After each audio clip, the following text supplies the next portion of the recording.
Well, we're back on We Don't Color on the Dog. We got UWF President Dr. Martha Saunders. Martha, thank you for coming on. My pleasure. Great news coming out of the Board of Governors. We're number 3 in the state for our universities. Tell our viewers about it. Well, this is performance-based funding metrics that all 12 of the universities are held against every year.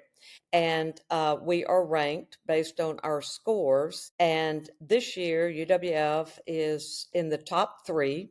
We are tied for third with Florida State University. Number 1 is FIU and 2 is UF. And then we are tied for third. So I think we're in very good company here, and I'm very pleased. Well, and you look at, and we've talked about it before, but the journey in getting your war room set up and getting the whole university buying in to the metrics has been a great journey. And last year we were celebrating last year, but to jump up, gosh, you know what? I'm just trying to look at it. It's amazing how many points that you've moved up. You were 84 last year. And we're at 91 this year. And we have we have 7 perfect scores of 10. But you're right to call it a journey. You know, we all remember, what was it, about 11 years ago or so, when all of this started. And UWF didn't compete very well. Mhm. Not because we weren't a good place, but the things they were measuring needed to be things that we set as a priority. So we did organize the war room. We were also at that time in an uncomfortable place.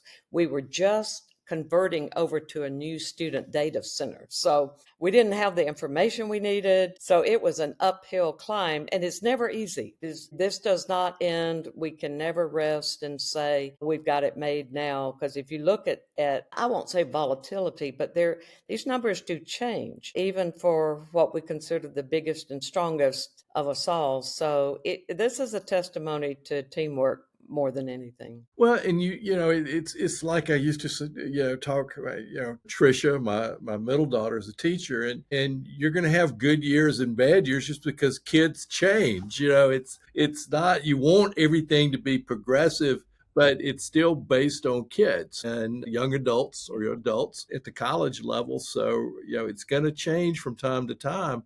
But what's impressive is we have a lot of emphasis statewide on our universities getting jobs for its graduates. And that's where UW. Absolutely. We have been a top ranked in students getting jobs 1 year after graduation for the past few years. And it looks like, if I get my numbers right, we're number 2 this year again. And to me, as I've always said, that's a quality metric. Many of the metrics are efficiencies, which are important, but if we weren't producing a good product, nobody would want them.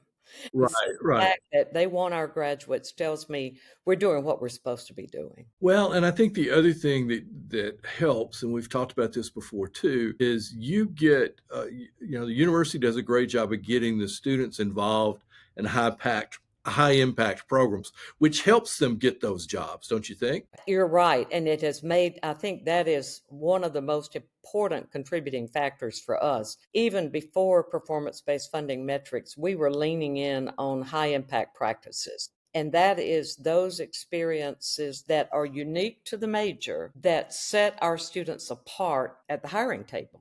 Have they done undergraduate research? Have they done study abroad? Have they gotten an internship? Have they been mentored? These things, and they vary from college to college. The kind of experience that would be beneficial to a business student is very different than the kind of experience that would be beneficial to an engineering student.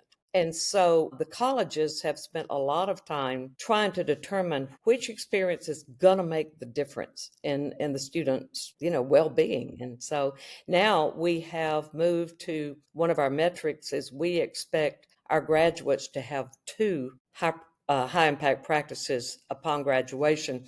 And I think we'll shortly be moving that to 3. Well, I know with Claney and my youngest, and I lived through my daughters somewhat, and she was able to work in the psychology department and get involved in some pretty big papers with Dr. Day. And it really, when she applied for a job at Purdue, it was a game changer because she understood how grants work and how to report on things. And it really helped her a lot in getting a job there. Those are things we just can't offer in the classroom. We can talk about them, we can do practices, but until they've gotten their hands into the business of their major, it's just not the same. Well, and the other thing too is that they can determine if this really is where they want to go, and I think that's the part that for the student, it also they can say, okay, this is really where I want to have a career or not. Well, and it's an expensive mistake if they go the wrong direction. That it's very satisfying to be in a job that you're well equipped for and that you like. And so these experiences early on give them that opportunity to say, this is not my cup of tea, or if I'm going to do this work, I'm going to want to be in a big organization or a small organization. And it gives them time to ponder on those things. We just can't wait until they're graduating seniors. Right. Yeah, and I think when you look at the metrics, the other one that stands out to me is the retention, which is that's a part of not just the classroom, but the entire campus life. I think to keep a freshman, to keep a sophomore, there's a lot more involved in doing that. Well, and it's been a strong area of focus for us, and that is where the teamwork has really come in, that and graduation rate. We have to make sure we're admitting students who are going to thrive here and then give them the experiences and the support they need to stay. And that involves the faculty. Our faculty do a great job of reporting on students who might be slipping. We do that 3 times a semester. And we'll say, how are they doing? What is the projected grade? And if a student seems to be in need of some help, the advisors are on the phone and they call them in and they say, now what's going on? And so we've been able to be very proactive in getting to them. So they're not at the end of the semester, maybe a little disappointed in their grades and saying, well, I won't come back. That's not happening near as much. Now, we are not stalking them, but close.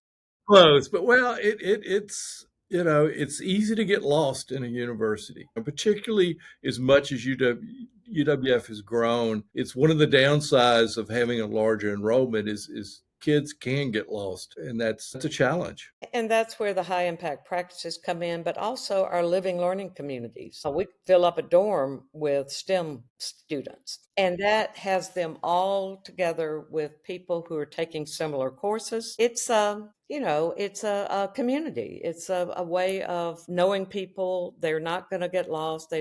We don't let them sit in their dorm rooms and do nothing.